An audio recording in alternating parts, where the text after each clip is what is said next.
I went to Zanzibar. Knew it was a beautiful country. You know, I saw videos about it. I'm always hearing the people jump in the ocean, and so I'm like, okay, let's go over there. When I get over there, I'm like, nah, something ain't feeling right about it. So this lady who does tours there took me to this village, and at the village they didn't have no AC. The water kept going out. I just wasn't feeling good, so I ended up getting a more expensive place on the beach. It was called Lost Souls. So the Lost Souls is the restaurant, and then the hotel around it is like little huts. And so we went in the first hut, and I realized that I didn't make the payment to the last place that I was at, which was in the village. So I had start counting out the money to the lady, telling her, look, I need you to go to the village and pay these people. So she was like, okay, cool, I got you. So it was two guys that was moving my bags from the room that they tried to give me. The room that they tried to give me, I didn't like it because it didn't have AC in it. So I said, give me one with AC. So they was like, okay, we got one with AC in the front, but it's an upgrade. So he ended up telling the guys to go move my stuff. So they go move my stuff, and before they move it, they stopped and they looked at me talking to her and counting the money, and then they just disappeared, and I didn't see them again. So I said, do you think that they wanted some tip or something? She was like, yeah, probably. I said, okay, cool, I'll give them a tip. So I get to the room, the new room, I don't see them. I see my bags, but I don't see them.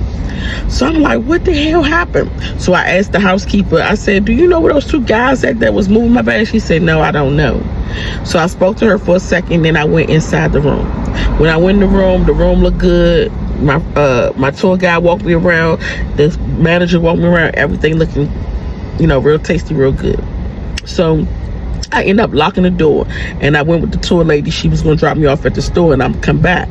So I went with her, and I got my keys in my hand and everything. I went to the store. I come back from the store. My children said they want to go swimming. So I said, go ahead and inside, change your clothes, and meet me at the little bar that's in the middle of the it's called Lost Souls, that's in the middle of the hotels. So they was like, all right, cool. So my son went in there first, changed his clothes, and then my daughter went in there and changed her clothes. Each time they changed their clothes, one stood outside, the other one stood inside, and they locked the door and they brought me the key. When I was leaving back to go back in there, which was only 5 minutes later, I walked past the swimming pool, and my kids said they want to go in the room with me. So I was like, all right, cool, come on, let's go. They didn't want to stay in the swimming pool. So we went in the room and we locked the door. I lay down, my kids get in the shower and take their showers or whatever, and then I put their phones on a charger. When I went to sleep, I made sure before I went to sleep, my door was locked, everything. When I went to sleep, I feeling like nothing scary, but I still had that feeling like I don't like this place. So about 1 o'clock in the morning, I jump up, I heard something, but I looked around, it was nothing, and I went to use the bathroom, I checked the door, and nothing was going on. So I went back to sleep. 2:30 in the morning, I hear screaming outside. I jump up out my sleep. Lo and behold, it's a man in my room. The man didn't just come in my room. The man been in my room before I even went in my room, before I even went to sleep. The man was in my room the whole entire time. The door was locked, but in Africa, they keep the key in the door so nobody can open up the door from the outside. I took the key to bed with me. So when I jumped up, I wasn't orientated to the place because I had just got there, you know, that day. So when I jumped up and I see him, my whole mind was to immediately fight him because my children are there with me. I have 2 children, 10 and 12, and they laying in the bed next to me. So I checked on them, they was good. So I immediately started fighting this man. And when I was fighting him, he was pushing the door. He was trying to kick the door, kick the handle and break it so he could get out, which make no sense. That's not going to work. You're just going to kick the handle off. But he was trying to kick the door. So I'm fighting him and he pushing back on me. The guy ended up breaking my hip.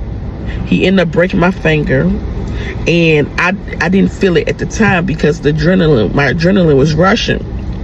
So I just decided that the best way I could get this man out of my room, because I don't know where the key at. I went to sleep, so my brain is foggy. So I just decided that the best way to get him out of here is to throw him out the window. So I ended up throwing the man out the window. The first time it didn't work. When I threw him out, his head got cut up, but it didn't work.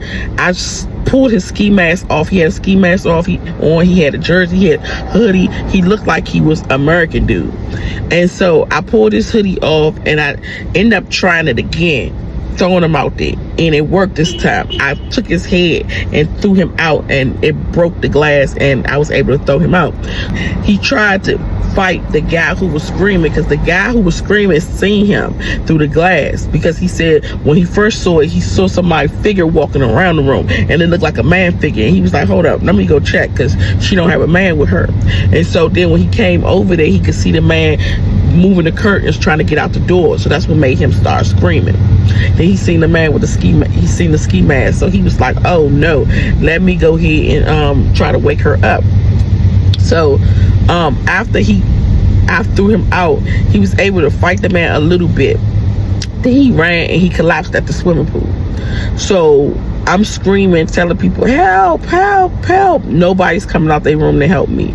All the people that was dead stayed right in their room. And so I had a security guard run over there, and when he ran over there, he told me that I need to be quiet because people are trying to sleep and I'm disturbing the peace. And I'm like, it was just a man in my room and he robbed me. I didn't know that he robbed me at that point. I didn't know he robbed me until after the fact. But he stole all my jewelry, he stole all my money, and he stole my phones.